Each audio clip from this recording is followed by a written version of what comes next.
Authur, who's always got amazing information for us. Give him a big round of applause. Yay! Yeah. So this is all about blending your plants because, you know, some plants we think maybe don't go so well together, but you're going to show us how they can go well together in our containers. Yeah. So and everybody can live harmoniously together. Harmoniously. This is one of the big trends right now because you end up with things like this. And what's wrong with that? This was a beautiful little orchid plant that had a fantastic bloom, and now it doesn't have any flowers anymore. Yeah, it's got nothing on it, and that's how mine usually end up. So the question is now what?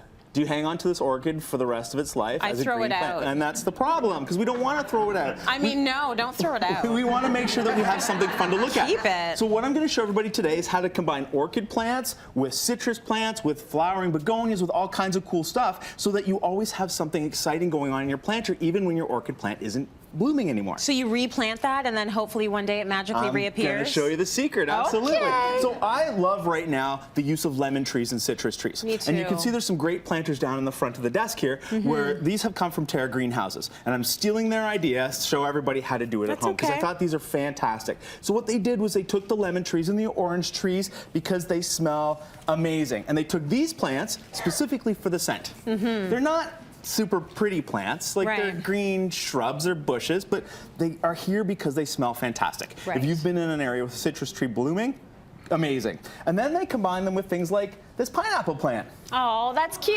Super cute, absolutely. And in a pot all by itself, fantastic. It looks great. Yeah. Okay? But if you take that pineapple plant and you combine it with the citrus plant, and then you add maybe some Gerbera daisies because you love pink, and you put this in here, and then you add some nice colorful leaves like a caladium like this guy, because it's got beautiful pink striations in the actual leaf, which plays off the Gerbera. All of a sudden, we're starting to see a planter form in a space right like this. Yeah, very nice. The key is the leafy greens look great.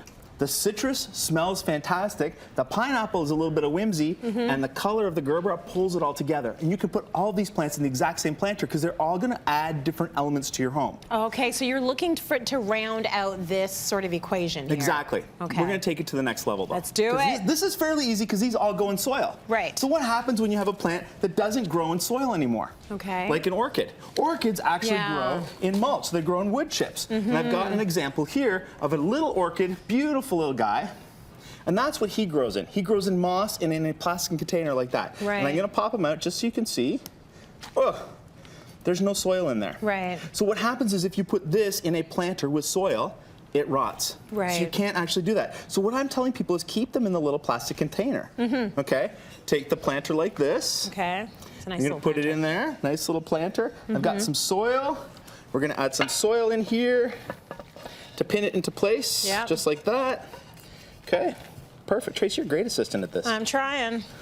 Did I tell you there was manure in that soil? Oh, Just gosh. kidding, I'm kidding. I always forget to ask you, is it poo? Is it poo? Carson, give me the heads up. Now we're going to add some other things like succulents, because succulents are so on trend right now. And we have cacti here. And as you can see, these guys are planted in soil. Yes. So they will do just fine in the planter right beside the orchid. Okay. And nobody's going to be any the wiser. What about the little baby ones? You want to put the little baby ones in? Kind of. They're cute. Plant one right there. Yeah. They are kind of cute. Aren't they nice? Yep. So as you're doing this, as you're building it up, you're making it look good. You should probably stand that up straight. Thank you. No problem. I like to add elements that are sort of out of the box. Yeah, this is just a little piece of wood on a stick. I just like the way it looks. I'm going to put it right in here.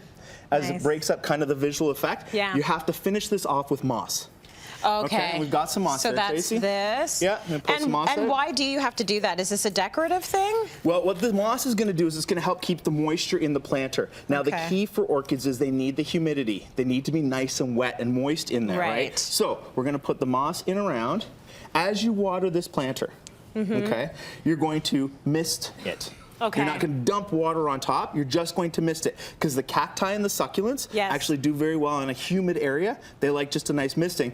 And the orchid is exactly the same. Okay. It does well in a humid spot. So if they grow in the same climate, we know that they can go in the same environment. They just have to be planted like this. Well, look at that. We did that in how long? That's really pretty. See, look at all that work. Isn't that lovely? centerpiece would be a centerpiece. You do that, you partner that with this little orchid, and off you go, you're good to go. Oh, very nice. See, ours is very similar. And we did them both in what, 3 minutes? Exactly. Done. So really, really easy. It's going to be way less expensive as well than going out and buying one of these. I mean, you can, if you're like me and you're lazy, go buy one. But if you've got the green thumb, it's nice if you can put together your own colors in your own little situation. Exactly. Right? And you're going to save a lot of money by buying the elements individually and customizing it to your own space and putting it together. The key is take a look at what it's growing in. Yeah. If it's growing in soil, mix it with other plants that grow in soil. If it's growing in bark, keep it by itself, plant the plant. And then put the soil around. Plant the pot, absolutely. Done and easy.